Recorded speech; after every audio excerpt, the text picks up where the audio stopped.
Saudara-saudari yang terkasih dalam Kristus, salam jumpa kembali bersama saya, Pastor Samuel Anton Situmorang Ordo Karmel.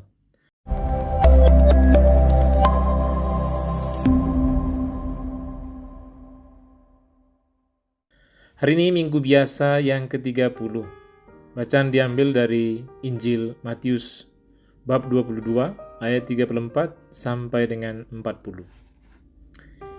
Injil hari ini mengandung sumber fundamental isi kepercayaan bangsa Yahudi. Dengarkanlah hai orang Israel, kasihilah Tuhan Allahmu dengan segenap hatimu, dan dengan segenap jiwamu, dan dengan segenap kekuatanmu. Inilah inti sari hidup keagamaan Yahudi sejati. Namun ada tambahannya, kasihilah sesamamu manusia seperti dirimu sendiri. Akulah Tuhan. Imamat bab 19 ayat 18. Dalam Injil hari ini diperlihatkan kepada kita perbedaan ahli-ahli Taurat dan kaum Farisi yang berhadapan dengan Yesus. Ia adalah guru meskipun bukan dikenal sebagai ahli suatu sekolah Taurat tertentu. Padahal para ahli Taurat dan kaum Farisi oleh masyarakat dianggap sebagai orang-orang ahli dan intelektual. Kaum Farisi mengenal 613 perintah Taurat, yakni 5 buku perjanjian lama. Dari 613 perintah itu, ada 248 yang bersifat positif. Kamu harus. Dan 365 bercorak negatif. Kamu jangan. Dengan latar belakang ini, mereka menguji atau mau menjegal ajaran atau pendapat Yesus. Hukum manakah yang terbesar atau yang paling penting? Pertanyaan mereka hanya mengenai satu hukum, tetapi Yesus memberi jawaban yang lebih luas dan menyeluruh. Kasih kepada Allah tidak terpisahkan dari kasih kepada sesama.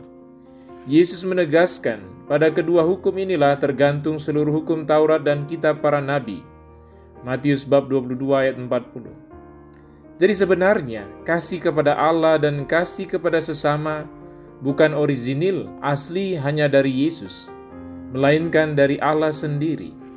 Sudah sejak perjanjian lama, namun ada kekhususan yang berasal dari Yesus, yaitu bahwa kedua perintah itu adalah sama.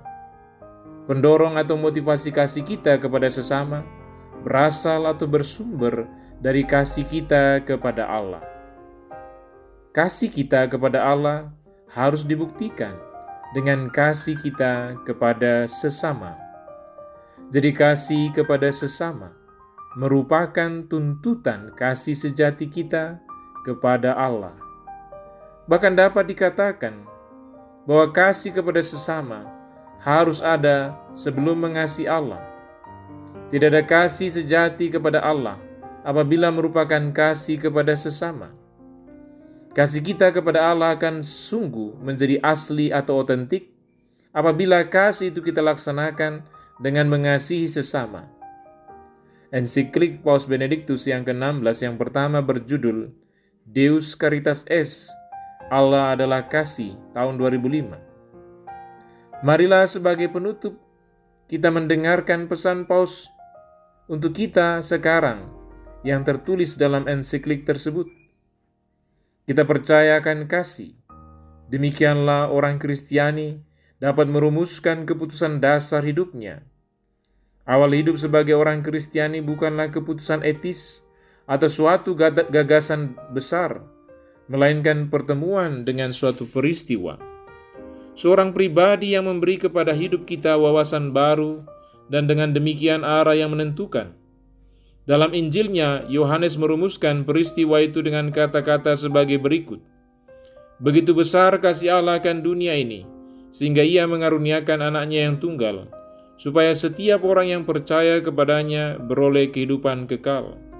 Yohanes 3 ayat 16. Dengan menerima kasih sebagai pusat, iman Kristiani telah menerima apa yang merupakan pusat iman Israel, dan memberinya kedalaman dan keluasan baru. Karena orang Israel yang beriman setiap hari mendoakan kata-kata dari kitab Ulangan yang diketahuinya merangkum pusat hidupnya. Dengarlah hai orang Israel, Tuhan itu Allah kita, Tuhan itu Esa. kasihilah Tuhan Allahmu dengan segenap hatimu, dan dengan segenap jiwamu, dan dengan segenap kekuatanmu.